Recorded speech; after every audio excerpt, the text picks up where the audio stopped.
Visite o nosso site tvcidade.org. Mais um espaço para você interagir. TV Cidade, o seu canal comunitário de Manaus.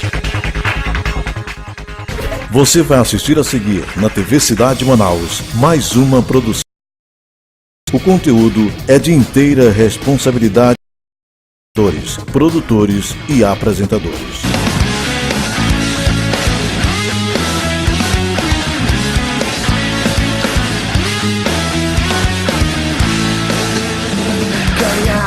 Consolidar, discipular, enviar esse tem sido meu objetivo. E para isso eu tenho um motivo na palavra de Deus.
Reis, capítulo 5, a partir do versículo 1. Diz assim a palavra do Senhor, a partir do verso 1. Naamã, acabamos de cantar sobre ele. Vamos ver quem era ele. Comandante do exército do rei da Síria, era muito respeitado e honrado pelo seu senhor, pois por meio dele o Senhor dera vitória à Síria. Mas esse grande guerreiro ficou leproso. Ora, tropas da Síria haviam atacado Israel e levado cativo uma menina que passou a servir a mulher de Naamã. Um dia ela disse à sua senhora: se o meu senhor procurasse o profeta que está em Samaria, ele o curaria da lepra. Naamã foi contar a seu senhor o que a menina israelita dissera. O rei da Síria respondeu: vá, eu lhe darei uma carta que você entregará ao rei de Israel. Então Naamã partiu, levando consigo 350 quilos de prata, 702 quilos de ouro, 10 mudas de roupas finas. A carta que levou o rei de Israel dizia junto com esta carta: eu te envio o meu oficial Naamã, para que o cures da lepra. Assim que o rei de Israel leu a carta, rasgou as vestes e disse: por acaso sou Deus, capaz de conceder vida ou morte? Vi alguém para que eu cure da lepra. Vejam como ele procura o motivo para se desentender comigo. Quando Eliseu, o homem de Deus, soube que o rei de Israel havia rasgado suas vestes, mandou-lhe esta mensagem: porque rasgaste tuas vestes, envia o homem a mim, e ele saberá que é profeta em Israel. Então Naamã foi com seus cavalos e carros e parou à porta da casa de Eliseu. Eliseu enviou um mensageiro para lhe dizer: vá e lave-se 7 vezes no rio Jordão, sua pele será restaurada e você ficará purificado. Mas Naamã ficou indignado e saiu dizendo: eu estava certo de que ele sairia para conceber-me, invocaria em pé o nome do Senhor, o seu Deus, moveria a mão sobre o lugar afetado e me curaria da lepra. Não são os rios Abana e Fafá, Damasco, melhores do que todas as águas de Israel? Será que não poderia lavar-me nele e ser purificado? E foi embora dali furioso. Mas seus servos lhe disseram: meu senhor, se o profeta lhe tivesse pedido alguma coisa difícil, o Senhor não faria. Quanto mais quando ele apenas lhe diz que se lave e será purificado. Assim ele desceu ao Jordão, mergulhou 7 vezes, conforme a ordem do homem de Deus, e foi purificado. Sua pele tornou-se como de uma criança. Louvado é o nome do Senhor. Eu olho para a vida deste homem. A Bíblia diz aqui que Naamã, ele era um homem poderosíssimo. Ele era um comandante, ele era um general. Vamos pensar aqui, a maior patente militar que nós temos na nossa nação. Esse era Naamã. A Bíblia descreve a vida de Naamã como um homem de sucesso, um homem de êxito, um homem de vitória, um homem que tinha tudo o que o dinheiro pode comprar, tudo o que a fama poderia lhe dar, todo o engrandecimento, todo o engrandecimento humano. Só que a Bíblia diz que ele tinha algo dentro dele, tinha algo escondido dentro dele. E eu fico a pensar que Naamã, ele saía com as suas tropas, um homem cheio de muita indumentária, cheio de muita estrela, e comandava e era vitorioso. Mas quando ele entrava dentro da casa dele, ele não era o vitorioso.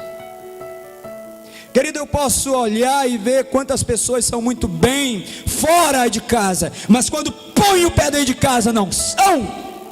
Quando põe o pé dentro de casa, a realidade é outra. Aí a Bíblia diz: o que adianta o homem ganhar o mundo inteiro e perder a sua alma? Não adianta, querido, com Deus não se abarganha. Com Deus eu sou o que sou, mas eu não posso permanecer sendo aquilo que Deus não disse, porque a partir do momento que eu vou à cruz, nós estudamos há pouco tempo sobre o tabernáculo, e o tabernáculo, a entrada do santuário, antes de entrar no tabernáculo, tem o átrio, e quando eu ponho os pés no átrio, eu abro, o primeiro lugar que eu encontro é o altar do holocausto. Simbolicamente, o altar do holocausto, como o Velho Testamento aponta para o Novo Testamento, simbolicamente, o altar do holocausto significa a cruz de Cristo. O primeiro momento, quando eu adentro a casa do Senhor, é o que eu estou buscando, aquilo de cura para a minha vida. Quando eu estou buscando agora uma mudança para a minha vida, eu vou encontrar a cruz. A cruz, sempre eu vou encontrar a cruz em primeiro. Não tem como eu já sair agora daqui e partir para dentro do Santo dos Santos, o santuário de Deus. Eu não tenho como entrar lá sem eu passar pela cruz, passar pelo altar do holocausto. Aí eu vejo Naamã com toda essa indumentária, mas quando ele entrava dentro de casa, ele era o leproso. Para todo mundo era o general de guerra, era o homem maravilhoso, mas para sua família ele era o derrotado, ele era leproso. E ele sabia, isso era uma marca na vida dele. Todo leproso tem uma marca. E a marca, querido, da lepra, uma das marcas da lepra, é que a pessoa não sente nada. Se a lepra estiver alojada no braço, pode queimar na parte afetada, que a pessoa se fura, não sente nada. A marca, querido, de uma pessoa que ela pode muito bem aparentar a vitória, é que quando ela recebe uma palavra de Deus, a palavra de Deus mexe com ela, porque ela sabe que está lá, mas no dia seguinte não fez mais nada. No dia seguinte é tudo do mesmo jeito. No dia seguinte a mesma coisa, a mesma vida, os mesmos problemas. Agora, quando eu vou à cruz, a Bíblia diz que na cruz o Senhor, Ele pagou todos os meus pecados. Na cruz a Bíblia diz que o Senhor tomou o que era meu e me deu o que era dele. Houve uma troca, por isso é chamado de substituição. Salvação, querido, também é chamado de substituição, porque é troca. Eu dei a Ele todas as minhas dores, meus pecados. Ele cravou na cruz, porque a Bíblia diz, Isaías no capítulo 53, diz que Ele tomou sobre Ele todas as minhas dores, minhas enfermidades. E não está falando somente de doenças físicas, não está falando de enfermidade física somente, também, mas está falando também de enfermidade da alma, enfermidade do espírito adoecido, que não consegue sair. Uma vez que eu não consigo sair, querido, é que nem o povo de Israel no deserto, fico dando volta ao redor do monte. Cada vez que eu não consigo sair, eu passava dificuldade, ou não consigo sair da situação que vivo, eu continuo rodando sobre as montanhas ainda do deserto. Só que para mim e para você, nós somos temporais. Deus me dá oportunidade no tempo. Se eu não aproveito o tempo, eu vou dar volta. Só que o castigo é que eu vou envelhecendo. E o que aconteceu com o povo? Envelheceu e morreu no deserto. A Bíblia diz que este homem percebeu o erro. Aqui está o começo da vitória. O começo da vitória, querido, eu reconhecer. Enquanto eu ficar endurecido, dizer, não tenho nada. Não, essa palavra não é para mim. Não, esse negócio não é para mim. Se tivesse fulano aqui para ouvir. Se o meu marido tivesse aqui, se meu filho. Deus, querido, quando Ele trata conosco, Ele trata para tratar primeiro a gente. Antes que Ele mude a minha esposa, Ele tem que mudar a mim. Muitas vezes nós somos críticos para mudar as pessoas, mas não entendemos que a mudança começa em nós. Esse homem, que ele podia justificar que o problema era a esposa dele, mas ele começou a entender, o problema da lepra era nele. Quando caem as escamas dos olhos, eu consigo ver claramente quem eu sou, e que eu não sou tudo aquilo que eu achava que era. Que mesmo as pessoas me elogiando, eu sei quem eu sou. Eu sei quem eu sou. O pastor estava falando que nós viajarmos, pregarmos, tanto no interior como no estado, como no país. Uma coisa, querido, é a gente sair e pregar lá. Outra coisa é quem somos verdadeiramente. Porque o efeito do que acontece lá é que é exatamente o que somos. O que somos denuncia. Ainda ontem o Lucas falou, quando estávamos hospedados no hotel. Estava ali, não foi nós que estávamos lá, foi antes nós, um outro povo de Deus que estava lá. E estavam lá também hospedados ali espíritas. E eles diziam que não podiam incorporar as entidades malignas, não podiam descer quando eles estavam reunidos no quarto de hotel. Por quê? Porque havia um bloqueio. Porque do mesmo lado estava ali um povo orando ao Senhor. E eles pediram, fecharam a conta no dia seguinte e pediram para ir embora. Quem você é, aonde você estiver, denuncia quem você é. Diz quem é você. Diz de Deus é com você ou não. Agora o que é lamentável é quando nós vemos que Deus abençoa, que a pessoa sabe que Deus abençoa, que sabe que nunca teria condição nenhuma de ter o que tem, nunca, por si mesmo, sabe que Deus interveio, sabe que Deus agiu, e que depois que chega um momento lá na sua vida, começa a desdenhar, Não estou falando de falar mal, mas estou falando que começa a faltar, começa a não buscar mais o Senhor, diminui o processo de leitura da palavra, de oração, falta na presença do Senhor, que outrora não fazia, mas aí agora chegou a um nível, aí acha que já chegou num nível. Por isso que a Bíblia diz que a altivez, se é altivez, precede a ruína. A ruína. Não estou falando de uma derrota, estou falando de ruína. A Bíblia diz, ruína é caos, é destruição. A Bíblia diz que nunca queira cair na mão de um Deus que é fogo consumidor. É por isso que já mencionei aqui que alguns missionários daqui do nosso Brasil foram para alguns países aqui com problemas, que as pessoas têm que se esconderem para ler a Bíblia nas cavernas. E um desses missionários disse: nós vamos orar para que Deus não intervenha nesse lugar. E sabe o que foi que ele ouviu? Os irmãos lá disseram assim: por favor, não faça isso.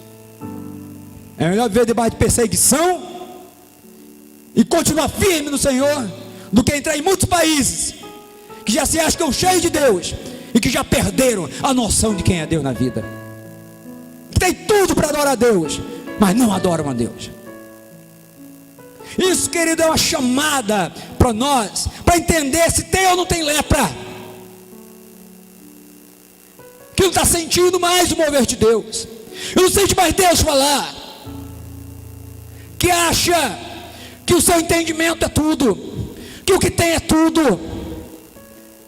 Por isso que a Bíblia diz, o apóstolo João ali no final da Bíblia, no livro da revelação do Apocalipse, ele diz: você está pensando o quê? Pobre, cego e nu,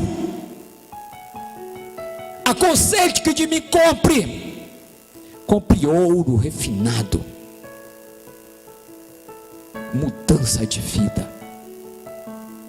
Aquele homem, querido, quando ele entra no processo de arrependimento, o processo é arrependimento. Arrependei-vos e convertei-vos, porque só é chegado o reino de Deus a partir de arrependimento e conversão. E o que é arrependimento e conversão? Arrependimento é aquilo que eu sabia que estava fazendo de errado e eu mudei agora para não fazer mais. Mudei, não faço mais. Conversão é exatamente a continuidade agora do processo. A conversão é a mudança da mente. É uma mente agora totalmente transformada para servir ao Senhor. Entrou o processo na vida de Naamã. Só que preste atenção como é que acontece. A pessoa entende que ela está em pecado, mas preste atenção como é que vai a sequência da vida dele. Ele vai ao rei, o rei manda uma carta para o outro rei, o outro rei pega a carta e diz bem assim: está querendo haver briga entre meu país e o seu país, mandando um homem a mim, eu não tenho poder para curar ninguém. Mas quando aquela palavra chega aos ouvidos do homem de Deus, quando a palavra é direcionada para quem de direito, para a pessoa que está imbuída de autoridade da palavra de Deus, quando essa palavra vai a quem de direito, olha o que ele diz bem assim: mande esse homem, para que ele saiba que aqui há profeta de Deus, neste lugar há profeta de Deus. É que não se brinca, aqui é a palavra de Deus que é verdade, e quem manda aqui é Deus. E aí o homem vem, e quando ele vem, ele ainda vem ainda com todo aquele monte de aparato de roupa, e ele, para você entender, ele leva muito ouro, muita prata, muita roupa nova, camelos carregados, todas especiarias, do que havia de melhor, porque ele era um homem muito poderoso, para dar para aquele que o curasse. Só que olhe como acontece, quando ele recebe, o homem de Deus recebe, o homem de Deus manda o seu discípulo, um dos irmãos da sua igreja, vá lá com ele, ele está chegando, e diga para ele que o problema dele será resolvido quando o coração dele mudar. quando ele se humilhar, quando ele retirar tudo que ele acha que ele é bom demais, que ninguém, o mundo não vive sem ele, que ele não é o último dos últimos, que ele é uma pessoa qualquer, ele é só mais um ser humano. Diga que o problema dele é sujeira, uma vida de sujeira. Diga a ele que ele vá ao Rio Jordão e se lave 7 vezes. Querido, o que eu acho interessante é que o profeta poderia ter dito: vá lá e diga para ele tomar banho. Quando ele tomar banho, ele vai ficar limpo. Quando ele mergulhar uma vez, já está bom. Mas o profeta foi incisivo. Ele disse: diga para ele tomar banho, para ele mergulhar 7 vezes. Agora o processo da vida daquele homem cheio de alta riqueza, e ele vai. Quando ele chega e que ele acha que iam tocar trombone para ele, que iam recebê-lo, iam colocar ele na frente, na primeira fileira, que iam dizer para ele: meu amado, seja bem-vindo, você aqui, se você quiser até falar lá na frente, você pode, que aqui você manda. Quando ele chega lá, nem receberam ele na porta, muito menos disseram para ele sentar. Antes de chegar na porta, disseram: volte e vá tomar banho, porque para entrar aqui você tem que estar limpo. Não estou falando desse lugar, queridos, estou falando na presença do Senhor. Precisa haver arrependimento mesmo, de todo o coração. Quando aquele homem recebe aquela palavra, aí mostra a lepra dele. Querido, a lepra externa era apenas um sinal da lepra que estava escondida no coração daquele homem. A verdadeira lepra estava dentro do coração dele. Por isso que o apóstolo Paulo diz no Romanos capítulo 12, versículo 2, que o que precisa mudar, para que mude o meu externo aqui, tem que mudar o meu interno aqui. A mudança é dentro, a mudança não é fora. O que acontece fora é resultado do que aconteceu dentro. O que acontece dentro de você, a salvação dentro de você, o que vai acontecer fora é o resultado do que aconteceu dentro. Esse é o resultado. Quando ele recebe aquela palavra, a ira enche o coração dele. E sabe o que ele diz? Bem assim: eu não quero, essa palavra não é para mim. Eu pensei, aqui é que está o grande erro do homem. A Bíblia diz que o meu caminho não é o caminho do Senhor. O caminho do Senhor é mais alto que os meus caminhos. Eu não posso pensar que Deus está pensando o que eu estou pensando, no sentido que o que eu estou pensando é igual ao que Deus está pensando. Os pensamentos seus são muito mais altos. Se o Senhor disser para mim que eu tenho que dar gás e me ajoelhar agora, que é isso que eu tenho que fazer. Se o Senhor disser que eu tenho que ir lá fora, ali, e ficar ali debaixo daquele carro ali, orando lá debaixo, é isso que eu tenho que fazer, ainda que para mim pareça loucura, o que importa é obedecer ao Senhor. A palavra de Deus diz: o que mais importa é obedecer do que sacrificar. Quantas pessoas estão sacrificando, estão vivendo vida de sacrifício, enquanto Deus está dizendo assim: não é isso que eu quero obediência, não sacrifício. Obedecer é melhor, meu filho. A Bíblia diz em Isaías capítulo 58, a respeito do jejum, um jejum que agrada o coração de Deus, é que você aniquile todo o pecado da sua vida. Que adianta passar uma semana, um mês, 40 dias, se a minha vida não tem mudança? A Bíblia diz que é jejum de tolo. O que mais agrada ao coração de Deus é um arrependimento verdadeiro e uma vida que demonstra isso todo o tempo. Porque ele diz: em todo o tempo sejam brancas as tuas vestes e nunca falte o óleo sobre a tua cabeça. Presença do Espírito Santo. Aquele homem então já vai voltando, mas ele ouve alguém, ele ouve uma pessoa, ele ouve algumas pessoas dizendo: meu pai. Querido, quando você tratar de alguém e essa pessoa estiver com dureza, não entre em dureza. Não entre em dureza, porque dureza com dureza vai dar pior ainda. Quando aquele homem entra em dureza no coração, há uma palavra de agrado, há uma palavra, a Bíblia diz que a palavra suave, ela faz com que a ira se apague.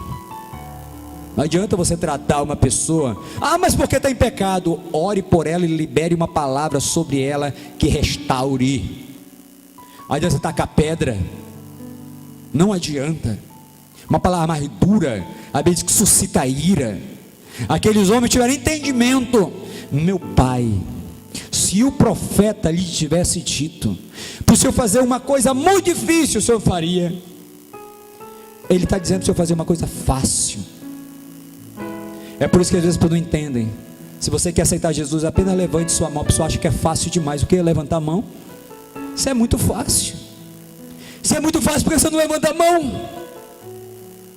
Não é fácil, porque é uma luta. A Bíblia diz que é uma luta. Uma luta me reconhecer o meu pecado e dizer: Senhor, estou aqui. O Senhor está aqui a minha mão levantando, dizendo: Deus socorre. Eu estou levantando a minha mão para que o Senhor alcance essa mão aqui, me tire da situação que eu estou vivendo. O Senhor me tira do problema que eu estou vivendo. O Senhor me tira da situação que eu não consigo sair sozinho. Quantas vezes já tentei sair sozinho e não consegui, Deus. Então estou levantando a mão, é algo fácil. Então levante a mão e denuncie para Deus que você está precisando do socorro dele. Mas aquele homem: não, é muito fácil. Por acaso os rios da minha cidade não são melhores? Que eu devia vir para o Rio Jordão, um rio desse sujo. E realmente é o Rio Jordão. Ele não é limpo. Mas ele disse: mergulhe 7 vezes no Rio Jordão. Querido, o entendimento claro é a obediência. Não adianta eu querer questionar com Deus. Eu não posso tomar banho lá na minha casa. Eu não posso assistir o culto pela TV lá na minha casa. Eu não posso assistir ali. Eu não posso. Chega de argumento com Deus. Com Deus não pode existir argumento. É sim, Senhor, porque quem manda é Ele. Senhor, o problema é comigo. O Senhor pode tirar, então eis-me aqui. Eis-me aqui. Sou eu, Senhor. Tira o que está vendo na minha vida. Eu denuncio o meu pecado. Esse pecado, Senhor, que vem comigo, que eu sei, mas que ninguém sabe. Mas o Senhor sabe, porque o Senhor me vê também. O Senhor sabe como é que é lá na minha casa. O Senhor sabe como é que é no trabalho. O Senhor sabe como é que é as piadas. O Senhor sabe como é que é tudo. O Senhor sabe como é que é lá na faculdade. O Senhor sabe como é que são as situações. Deus sabe sim. Assim como você sabe. Mas a Bíblia diz que Deus tem um caminho mais alto, muito mais alto do que os teus caminhos. Eles entregam o teu caminho ao Senhor. O salmista Davi, no capítulo 37, diz: entrega o teu caminho ao Senhor, confia nele. Isso significa, querido, se jogar completamente nas mãos dele, sem reserva nenhuma. Pare de querer ainda segurar. Eu dou isso para Deus, mas isso aqui, não, eu dou isso para ele, mas isso aqui eu tenho que segurar. Pare com isso. Se jogue completamente nas mãos do Senhor. Deixa Deus cuidar de você. Se Deus for teu Deus, tem que ser tudo para Ele, porque Ele vai fazer tudo na sua vida. Quantos estão me entendendo? Quando aquele homem decidiu obedecer aquela voz daqueles irmãos que estavam ali, dizendo para ele: meu pai, faça isso. É simples, então faça. E aquele homem vai, pense comigo aqui, deu o primeiro mergulho, levantou, olhou, o problema estava lá. Segundo mergulho, o problema estava. Terceiro mergulho, quarto, quinto, sexto mergulho, levanta e o problema continuava lá. Ele poderia dizer assim: eu não vou mais mergulhar, estou fazendo papel de besta. Será, querido, que muitas vezes Deus tem dito para você algumas coisas, você até já fez, mas porque não deu o resultado que você queria, naquele exato momento você disse assim: eu acho que Deus não... Hoje Deus quer abrir o teu coração, quer dizer assim: você deu um passo, você deu 2 passos, você deu 3 passos, mas comigo é continuidade de vida, não é 1 passo, 2 ou 3 passos. Comigo é, se você permanecer em mim, você verá o meu milagre. Você só verá o meu milagre na sua vida se você permanecer em mim. Quando aquele homem no 7º mergulho levanta, a carne dele estava purificada, a Bíblia diz.